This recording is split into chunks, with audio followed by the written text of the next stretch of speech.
Okay, this used to be best solution of when you travel. You have a MacBook Pro on trips where it can do everything.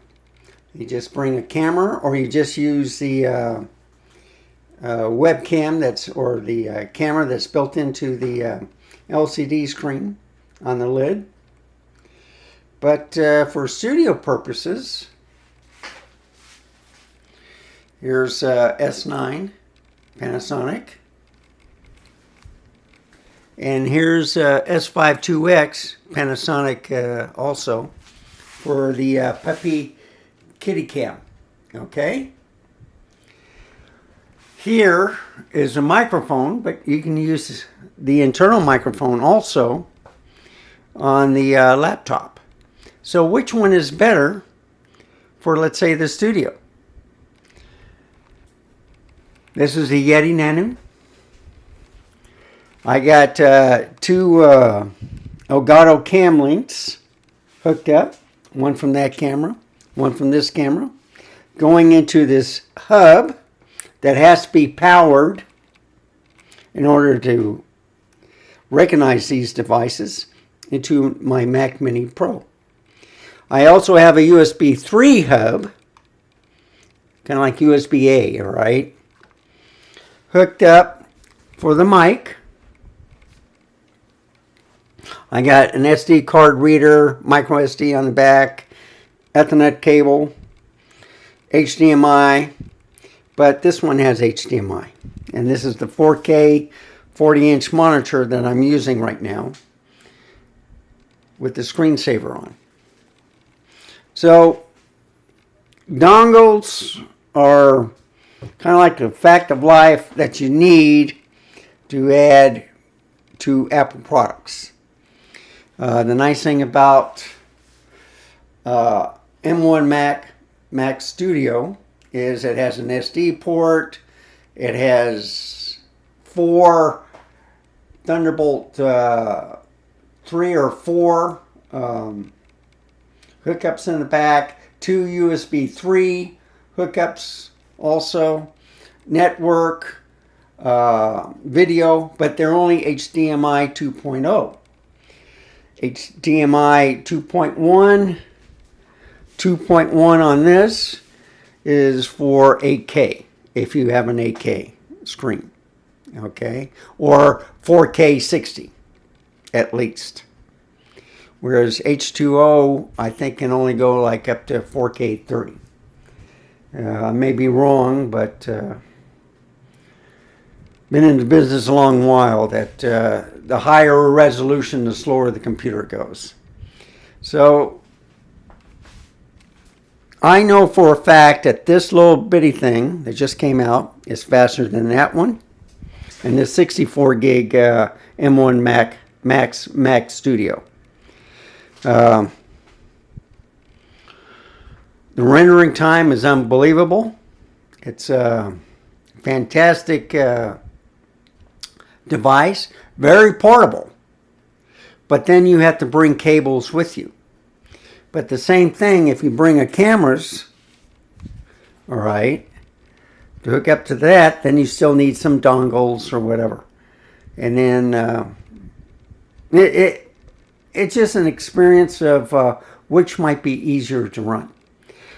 But what I'm going to be doing is showing that, usually having a power supply. This is different cables that you need. These are only for charging cell phone, keyboard, mice, stuff like that. These type of cables are for the drives, faster throughput. Then, of course, you have your Thunderbolt 5 cable, which is the best of all.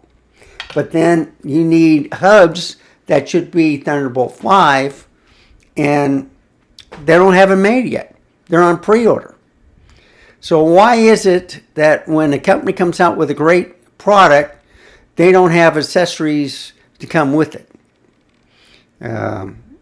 SmallRig at least works with camera companies to come out with better products.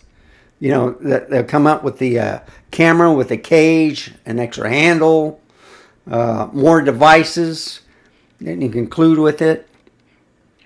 But anyway, this video is just talking about a little ranting, but what I'm going to be showing is the difference of the performance with cameras hooked into this hub to this USB 3 hub, which I've shown previously where it slowed down the video content, and then compared to this hub where I don't have to put in a power supply, but I can take a USB-A or a USB 3 and then also a converter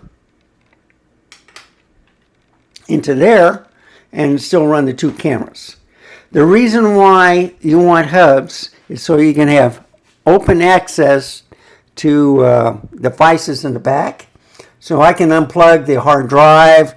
I can, if I find a 3-prong or USB-C or whatever drive, then I can remove this completely and just go to USB-C, which is much faster. 5 gigabytes to 10 gigabytes on the USB-C. On the Thunderbolt, it's like 40 gigabytes, but with the Thunderbolt 5, I can get to up to 120. So, or 60, AK60, in other words. I think with one AK60, maybe 3 4K60. Yeah, I can't remember the specs, but this little bitty monster is kicking butt. This one kicks those butts too, this laptop. So this is just the end of part 1, and I'll put this up and then we'll start with part 2 of testing the speeds of the cameras. So thank you for watching, and let me just turn it around. Hope that I don't press the wrong button. Thank you for watching. Remember, stay safe, keep smiling, and I'll see you next time. Bye, folks. Wait for part 2.